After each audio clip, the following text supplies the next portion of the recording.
בעידן שמקדש חדשנות, קדמה, מהירות ופתרונות טכנולוגיים, נדמה לו פעם שהמסורת שייכת רק לעבר, ולעיתים אף נתפסת כמשהו שיש להתגבר עליו.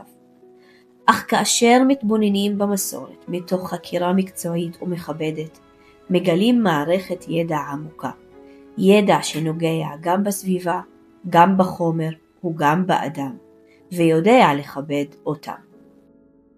זהו ידע שנצבר לאורך דורות, ומתבסס הן על הבנה מדעית והן על חוויה אנושית ורוחנית, כך ששני הממדים הולכים יד ביד. רבים מהערכים שאנו מגדירים כיום כעכשוויים לא נולדו מתוך החדש, אלא צמחו מתוך המורשת והידע האנושי שנצבר בתוכה לאורך זמן. המעבר מהעיר התוססת אל הבניין הירוק אינו רק מעבר פיזי בין נקודות במרחב.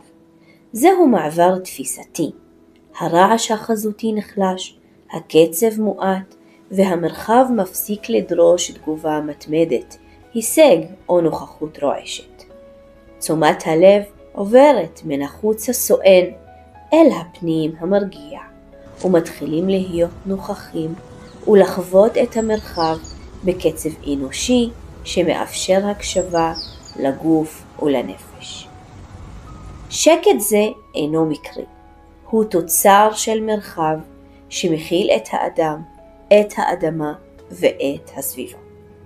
החצר המרכזית, אלחוש, מנגנון אקלימי היודע לקלוט אוויר קר בשעות הלילה ולשחרר אותו בהדרגה אל חללי המבנה, והיא גם חלל פנימי מוגן המייצר תחושת ביטחון, שייכות ואינטימיות, ומשיב לאדם תחושת מרכז. אל-קובה מאפשרת נשימה בכל משמעויות המונח. האוויר החם עולה ומתפנה כלפי מעלה, והחלל שמתחתיה נשאר נעים, מאוזן ועוטף ברכות את האדם השוהה בו.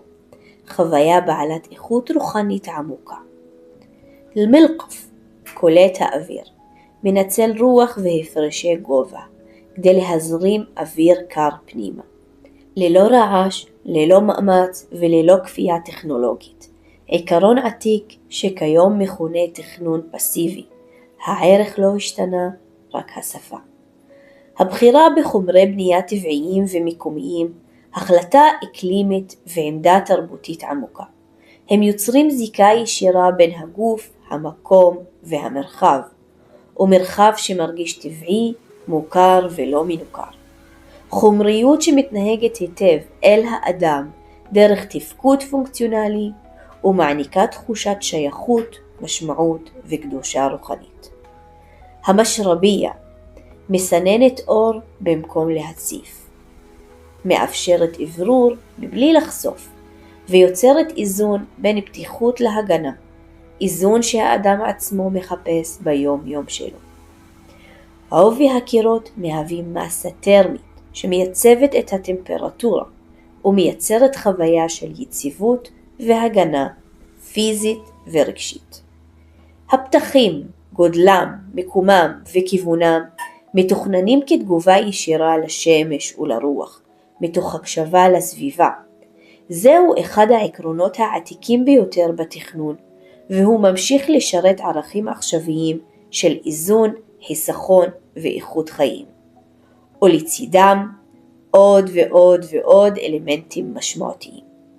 המורשת האדריכלית באה לידי ביטוי לא רק באלמנטים הפיזיים, אלא גם בדרך שבה הבית נוצר, כפעולה חברתית משותפת, בדיאלוג עם הקהילה. הבניין הירוק בעיר סכנין, שתוכנן על ידי האדריכל עבד יאסין, מוכיח כי ערכים עכשוויים אינם מחייבים ניתוק מן המורשת. להפך, דווקא דרך מימוש מודע, ביקורתי ומכבד של אלמנטיה, של משמעותיה ושל הידע הטמון בה.